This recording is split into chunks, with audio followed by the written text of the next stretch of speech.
అనకాపల్లి జిల్లా నక్కపల్లి మండలం రాజయ్యపేటలో సిపిఎం ఆధ్వర్యంలో మత్స్యకారుల ర్యాలీ నిర్వహించారు. ఇక రాజయ్యపేటలో కేంద్ర రాష్ట్ర ప్రభుత్వాలు ఏర్పాటు చేసినటువంటి బల్క్ డ్రగ్ పరిశ్రమ మాకొద్దంటూ ఈ సందర్భంగా నినాదాలు చేశారు. దానివల్ల మత్స్యకారులు తీవ్ర ఇబ్బందులు పడుతున్నారని సిపిఎం నేతలు అప్పలరాజు తెలియజేశారు. అలాగే ప్రజల ఆరోగ్యానికి పర్యావరణంకు హాని కలిగించే బల్క్ డ్రగ్ పరిశ్రమను రద్దు చేయాలని ఈ సందర్భంగా వారు డిమాండ్ చేశారు.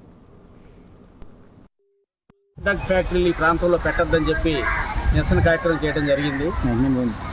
రాష్ట్ర ప్రభుత్వం ఇప్పటికే ఈ ప్రాంతం అంతా కూడా విషవాయువులతో నింపేయాలని చెప్పి కుట్ర చేస్తూ ఉంది. పెట్రోల్ డ్రగ్స్ వచ్చిన తర్వాత ఈ ప్రాంతంలో ఉన్న మనుషులందరూ కూడా అనారోగ్య పాలవుతూ ఉన్నారు. ఉపాధి పోయింది. మత్స్యకారులందరూ కూడా వలస వెళ్ళిపోతూ ఉన్నారు. ఇప్పుడు అది చాలదన్నట్లు మొత్తం బల్క్ డ్రగ్ కంపెనీలన్నీ కొన్ని 100 కంపెనీలు తీసుకొచ్చి ఇక్కడ అనుకుప్పట్లాగా ఈ ప్రజలు ఎత్తున పెడితే ఈ ప్రజలు ఎలా బతకాలని చెప్పి మేము అడుగుతా ఉన్నాం. ఈ ప్రాంతంలో ఇప్పటికే అనేక జబ్బులతో బాధపడుతున్న ప్రజల ప్రాణాలతో జాడుకోవద్దు, ప్రజల జీవితాలు నాశనం చేయొద్దు. ఈరోజు మేము పారిశ్రామికంగా అభివృద్ధి జరగడానికి మేము వ్యతిరేకం కాదు. అభివృద్ధి చేయండి. అభివృద్ధి క్రమంలో జనాల జీవితాలు నాశనం చేయొద్దని చెప్పి మేము ప్రభుత్వాన్ని డిమాండ్ చేస్తూ ఉన్నాం.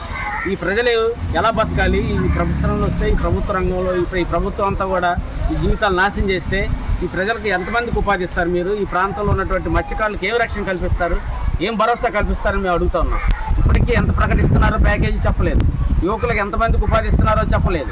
ఈ ప్రాంతంలో ఉన్నటువంటి కంపెనీలు ఏం కంపెనీలు వస్తున్నాయో చెప్పట్లేదు. ప్రాంతంలో మీరు ఇచ్చినటువంటి ఎన్నికలప్పుడు ఇచ్చినట్టు వాగ్దానాలు ఏతున్నాయో అమలు చేయండి.